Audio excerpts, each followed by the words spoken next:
Ministeera Karooraa fi Misoomaa Dr. Fitsum Asaffaa Raawwii Karoora hojii ji'oota 9 bara baajataa 2015 mana maree bakka bu'oota uummataaf dhiyeessaniiru. Gabaasa isaanii kanaan hojiiwwan dameelee diinagdee maayikiroo fi misooma biyyoolessaa biroo keessatti hojjetaman ibsaniiru. Kurmaana jalqabaa fi lammaffaa bara 2015 keessa diinagdee maayikiroo keessatti keessumaa damee qonnaa industirii fi tajaajilaatiin guddinni diinagdee galmaa'ee jiraachuu Dr. Fitsum dubbataniiru. እድገትን በሚመለከት የኳርተርሊ አፈጻጸሞቻችን guddina ilaalchisee raawwiiwwan kurmaanota darbanii damee qonnaa industirii fi tajaajilaa yoo ilaallu karoora guddina diinagdee jalqaba bara bajataa kana 7.5 galmeessisuuf karoorfanne galmaan ga'uuf bu'aawwan argisiisan galma'aniiru. Sochiin Itoophiyaan haa oomishtu jedhu damee oomishaa fi dadammaqiinsa tajaajilaa irratti hojjetamaa jirus karoora kana galmaan ga'uuf kan gargaaru ta'uu kan eeran Dr. Fitsum waggoota 3 darban karoorri misooma waggaa 10 hojiirra oolee rakkoolee biyyoolessaa fi idil-addunyaa mudatan dandamachuun diinagdeen biyyattii guddachaa የመኸር የግብርና ምርት እና የተሰበሰበው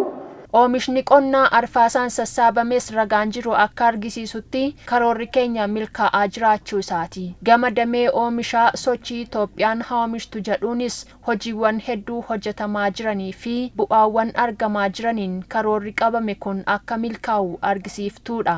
Gama damee tajaajilaatiin kanneen akka geejjibaa, daldala, koominikeeshiniitiin, fayyaatiinis weerara COVID-19 dandamachuun guddina ariifataa galmeessisaa waan dhufaniif karoorri guddina diinagdee 7.5 milkaa'aa jiraachuu isaati. Raawwiin hojii damee investimentis bara darbe yeroo wal fakkaataa walii bira qabamee yoo ilaalamu guddina 22 caalmaa qabaachuu Dr. Fitsum dubbataniiru.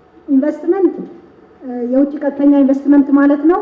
investimentii kallattii alaa karoorfame ilaalchisee karoora qabame irraa 770 raawwanneerra. Raawwii bara darbee yeroo wal fakkaataa waliin wal bira qabame yoo ilaalamu investimentii 22 caalmaa gara biyya keessaatti harkisuu dandeenyeerra. Kunis karoora karoorfame galmaan ga'uuf bu'aa argisiiftuu isa biroo yoo ta'u, faayinaansii fi dameewwan biroo irrattis raawwiin fooyyaan galmaa'aniiru. Karoora hojii misooma waggaa 10tiin raawwii hojiilee misoomaa fi investimentii waggoottan 3 darbanii ka'umsa godhachuun karoorri misoomaa fi investimentii waggoottan 3 dhufanii qophaa'us ministeerri karoora misoomaa Dr. Fitsum eeraniiru.